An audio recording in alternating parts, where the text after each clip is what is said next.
if you don't support the mayor, you're automatically the enemy. And she publicly creates situations that have everybody afraid, absolutely afraid. Good people want to do the right thing.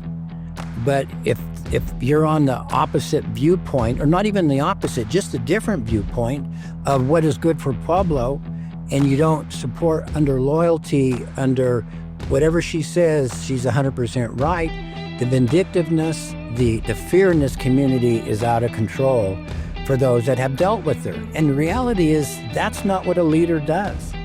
Yeah. But that is what a politician that is wanting to control everything. Hungry for power. Yeah, for the power, and then doesn't want anybody feeling comfortable to come up and share a different viewpoint. Hello, everyone. Heidi Ganahl here with the latest episode of Unleashed by Rocky Mountain Voice. Excited to see you and so grateful for all of you listeners and watchers out there sharing the truth about what's happening in Colorado and beyond. And today we're going to talk about a very specific spot in Colorado, one that's near and dear to my heart. I grew up in Monument, but spent a ton of time down at Pueblo Reservoir with my family, fishing, hanging out. Love that area of the state. And Pueblo is one of the most conservative spots in Colorado, believe it or not. They turned red in the last election, which is not saying that doesn't happen a lot in Colorado. So proud of the work that people have done down in Pueblo to turn it more conservative to our roots of Colorado, to who we really are, and all the groups collaborating down there to make a difference. And one of those differences we've made was electing a Republican mayor, or who we thought was a Republican mayor. There's different things, though. There's words and there's actions. So we're going to talk a little bit about the mayor, the situation down there.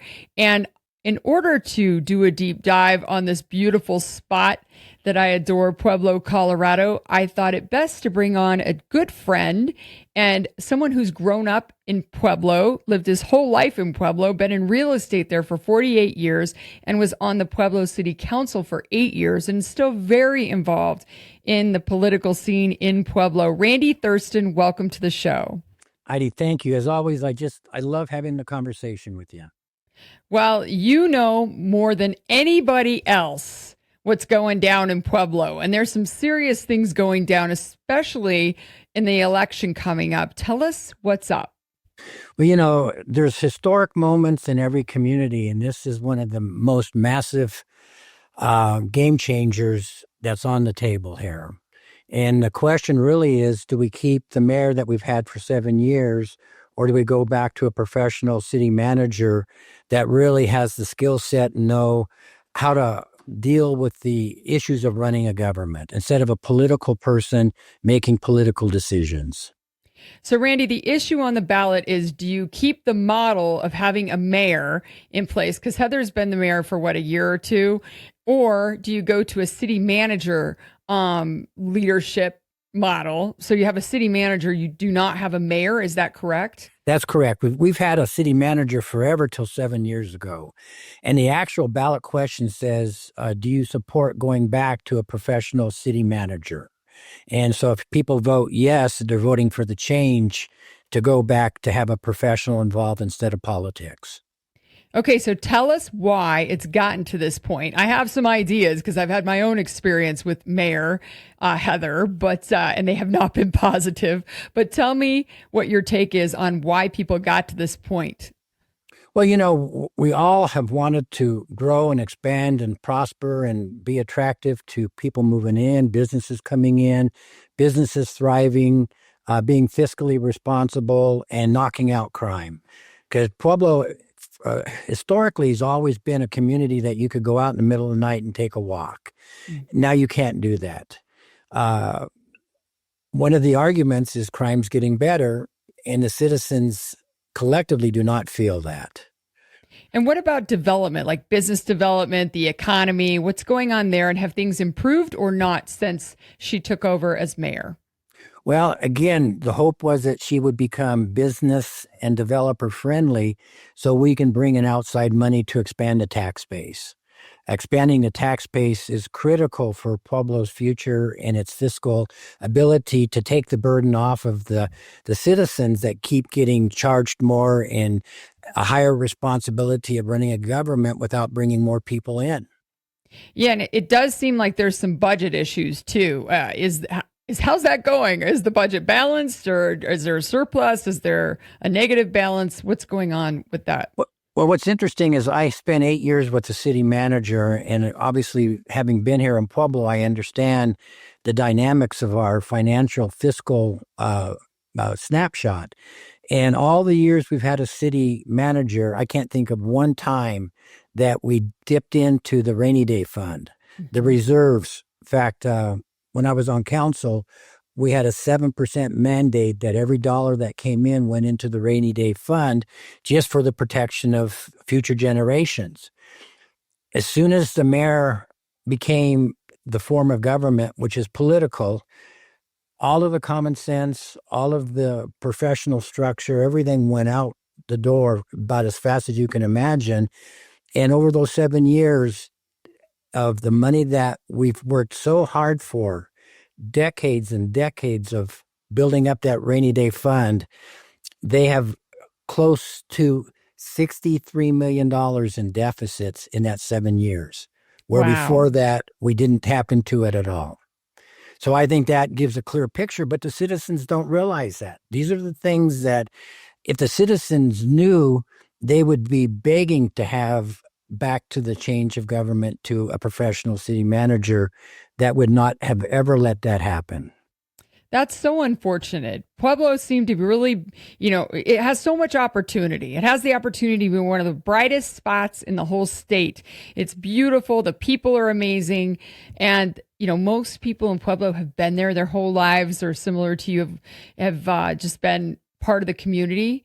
And I feel like that there's a lot of lost opportunity right now. So what's your vision for Pueblo? Like if the mayor was doing her job, or if a city manager comes in and rights the ship, what does it look like in the next few years for Pueblo? Well, I'll take the first question first. What our hope was for a mayor, that a mayor would have a vision of growth and expanding tax base and cleaning up the crime. What ended up happening was almost just the opposite. They got the keys to the car. They had access to all of this money, and the citizens became only a vehicle to vote them in and then create opportunity for them to have to spend tax dollars for an out of control spending. But when you look at Pueblo, I am so proud of this community. I mean, we have the resources and the assets and the attractions that no other community could possibly ever have. I mean, we have the greatest ingredients of any community ever. But what we've been lacking is a recipe and a chef. So we were hoping the mayor would be a chef, but when you have a political person as the chef, you're going to get the worst possible combination of garbage that can happen that does not put the taxpayers in the respect and the position of being listened to and fighting for that should exist. So, Randy, tell us what happens on election day if voters in Pueblo, in the city of Pueblo, vote for, it's called 2C, is that correct? 2C. If they vote for 2C, so they vote yes. Yes. What happens after that? Well, the thing for the yes vote, and I make it very clear to people, if people feel that we have progressed and grown in the way that we thought we would, support the mayor. But 80% or more they're not happy with what's going on in Pueblo. Mm-hmm. So I'm very clearly say, if you want change from what the disaster's been in the last 7 years, you need to vote yes for change, yes for 2C. And then once that election takes place, if there's more yeses for people wanting change, the change will happen within 2 weeks. Wow. And what does that change look like? Is it the city council hiring a city manager and the mayor's just not, it goes away? The mayor position will go away. The thing that I think is really super important is with the mayor position going away, the fear is what happens? Well, there will be a lot of efforts to right the ship and then have professional people that are qualified. They have the skill set, they have the understanding, they've got the experience in taking on all of the aspects of government, whether it be financial policies, the law office, all that. A professional city manager knows that. Resumes will be coming in. In the meantime, there will be a gap of going through and hopefully doing audits, because the question that most people have is, in the last 7 years, where did $63 million go that came out of the rainy day fund that had been a protected part of who we are for all these years? Where did it go? You can't spend that much money. No, that's ridiculous, Randy. What is the budget for the city this year or last year? Do you know? Well, the budget normally is about $130 million.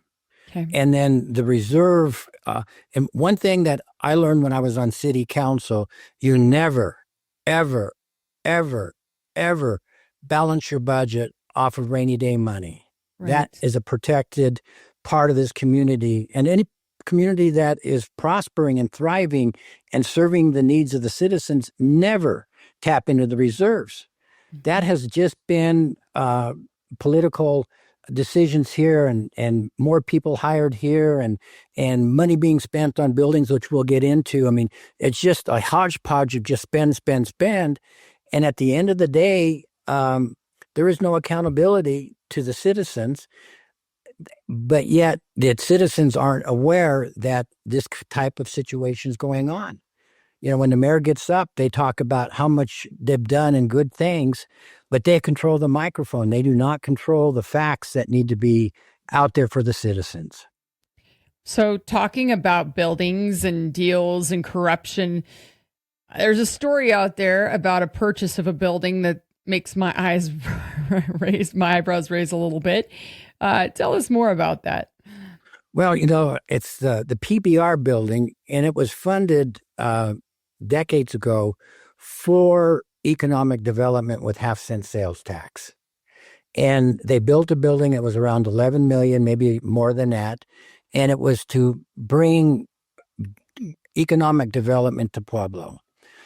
So PBR over time, the building was still owned by the city. They had a requirement of jobs coming in before that became something that was turned over to the PBR. Well, right before Nick Radazar, the last mayor, left office, he made a decision that they met the requirements, and he turned the deed over to the owners of the building, the PBR.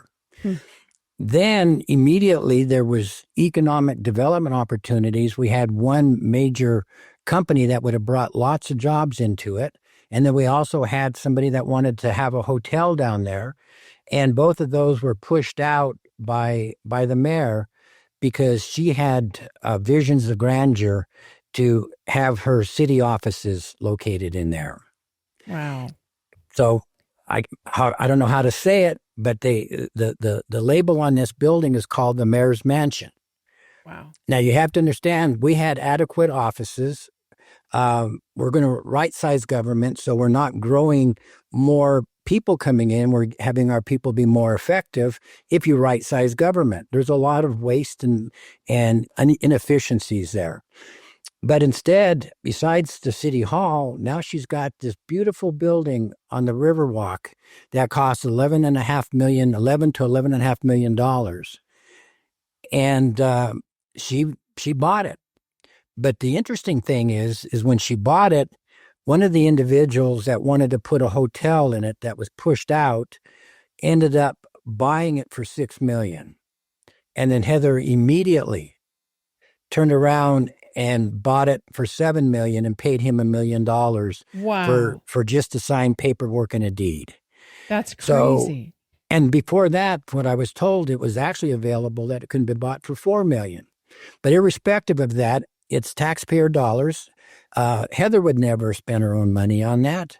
I mean, that's what's crazy about politicians. They spend money and treat it like monopoly money on stuff that they would never, ever consider spending their own money because it's not And that's where the disconnect is with the citizens. Yeah, Randy, I remember right after Heather was elected mayor, and we had our assembly, our state assembly for the Republican Party down in Pueblo. And Rocky Mountain Voice was pretty new at that point. We had a big party and invited all the folks that were down at the assembly to the party. And at a location in Pueblo, a private location, like a private business owner, allowed us to use the space. It was not a public space, right? Right. And he had allowed other groups to have events there, including Democrats, Republicans, the whole gamut. And Heather took off, like with a vengeance, went after us in that event because I believe she was upset that the Republican Party didn't support her in the mayor's race the way she saw fit and decided to take it out on us and this business owner and just went after him. It was like something out of a movie. It was crazy. And I wrote about it. I'll put the link in the podcast when we put it out. But I thought, wow, we were all so excited that we got a Republican mayor in Pueblo. And here she is. The first thing she does is attack fellow Republicans and go after a Republican business owner. Well, and this was the state convention. It was a big thing. Yeah, it brought a lot of money to the economy down in Pueblo. The restaurants were packed. Yeah, yes. It was crazy. So that was my first experience with her. And some of the things I've heard since then, it's just, it's so unfortunate. It makes me so sad because Pueblo deserves so much better. And I think that, this switch back to a city manager is really the best path for Pueblo, it sounds like at this point, especially if it puts the running of the city back into a professional's hands, because what I'm seeing doesn't show me that she has the capability to run the city in a professional and ethical way at this point. Well, I'm going to give you a sense of the energy in this community since the mayors have been here. It's vindictiveness. If you don't support the mayor, you're automatically the enemy. And she publicly creates situations that have everybody afraid, absolutely afraid. Good people want to do the right thing. But if you're on the opposite viewpoint, or not even the opposite, just a different viewpoint of what is good for Pueblo, and you don't support under loyalty, under whatever she says, she's 100% right, the vindictiveness, the fear in this community is out of control for those that have dealt with her. And the reality is that's not what a leader does. No. But that is what a politician that is wanting to control everything. Hungry for power. Yeah, for the power, and then doesn't want anybody feeling comfortable to come up and share a different viewpoint. So vindictiveness and fear is something I never thought I would see in the city of Pueblo. And the fact that we're in our worst situation we've ever been with the fiscal, with the crime, all of these things, she's not making the right choices and not listening to people that could help right the ship. Well, that's very unfortunate, Randy, and I'm interested to see how this plays out. Tell people when the election is, how you believe they should vote on this issue, and how they can find out more information if they are interested or donate to the effort to get this passed. Well, so the election will be coming up in the first Tuesday of November, so it's coming up pretty quick.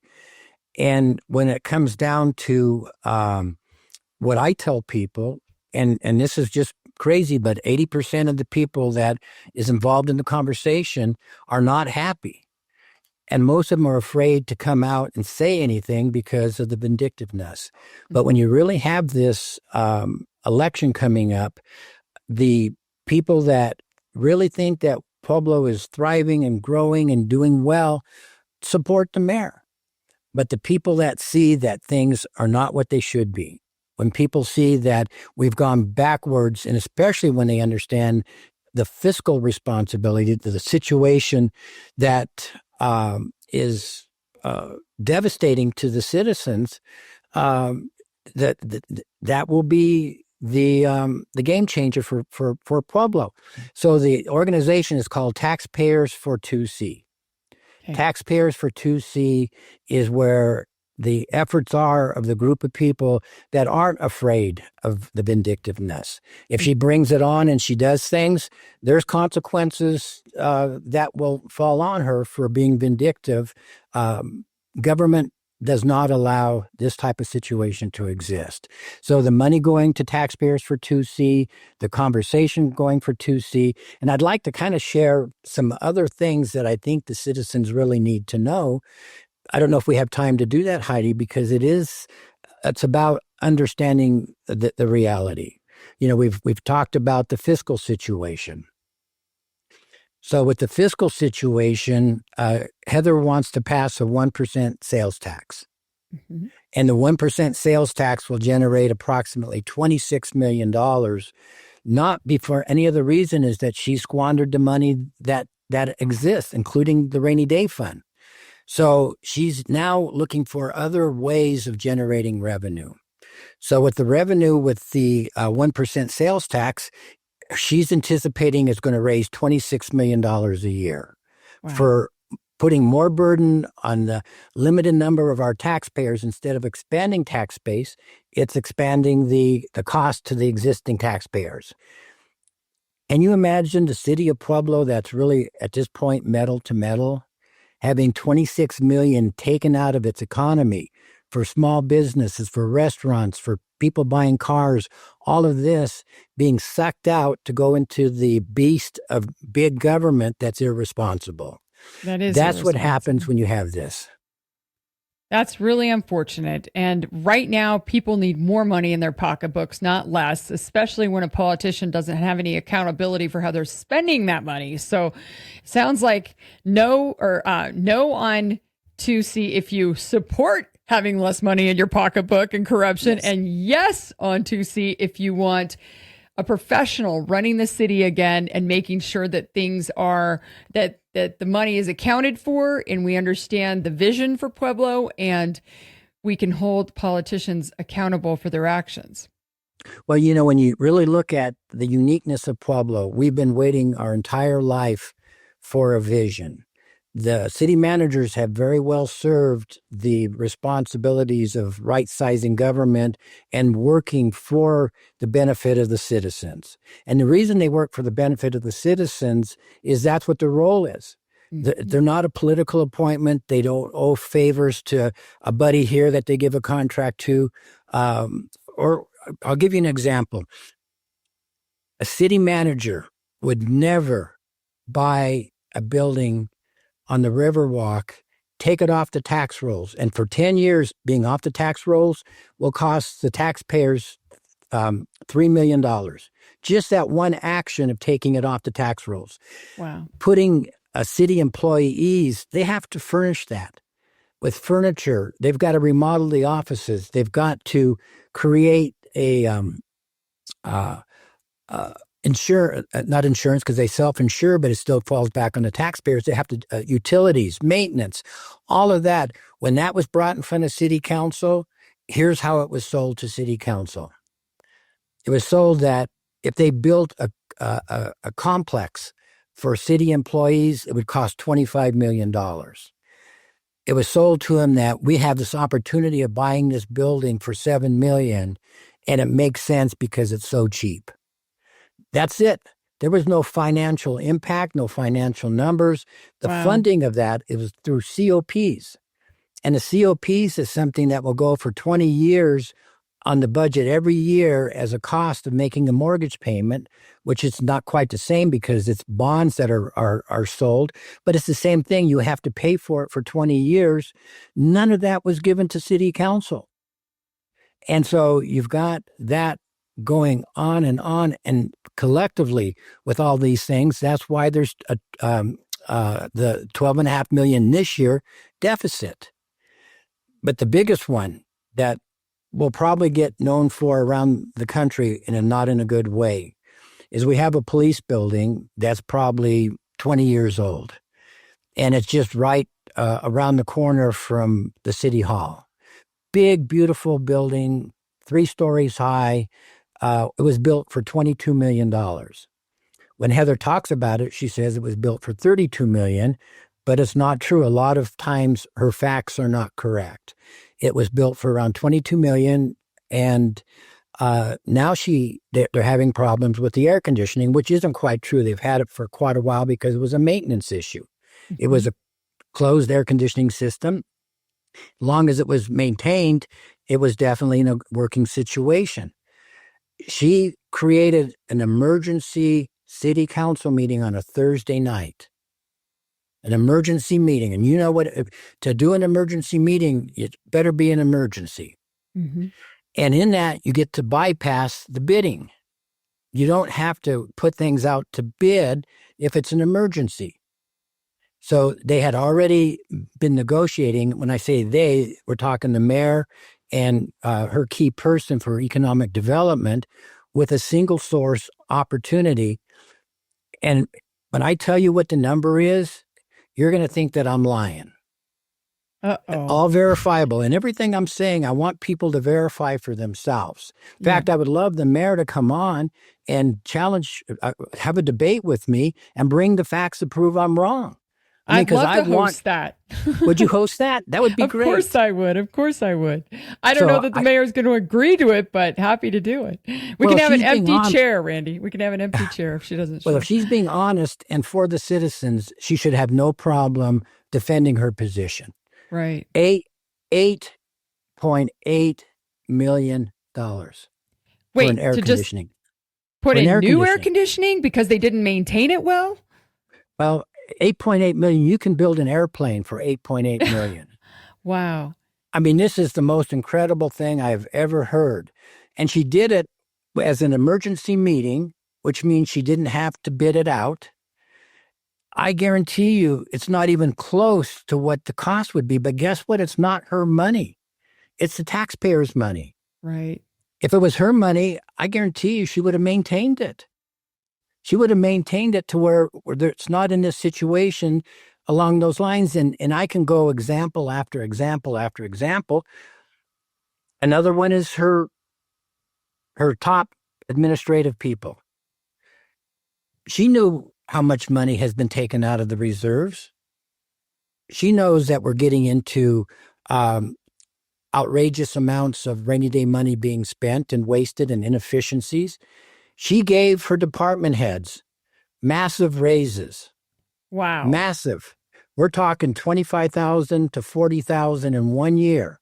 Additional money per these department heads. That's crazy, Randy. Especially when she's in a deficit, right? She's short on the budget. She's in and she knew she was in a deficit. But in her mind, that because she comes and says, guys, we're broke, which is what she's going to say, we're broke. She's not going to take any responsibility that was her out of control spending, not paying attention to the citizens or being a good leader that protects the taxpayer dollars. That it's no choice. Now you have to pass a 1% sales tax, take 26 million out of our economy that's already metal to metal, already in a terrible situation because there's no choice. Well, yeah, there is a choice. So I can tell you, you get a city manager that comes in that has the skill set and a city council that gives a direction, which they will, to right size this, we could probably get a 1% decrease of taxes instead of a 1% increase.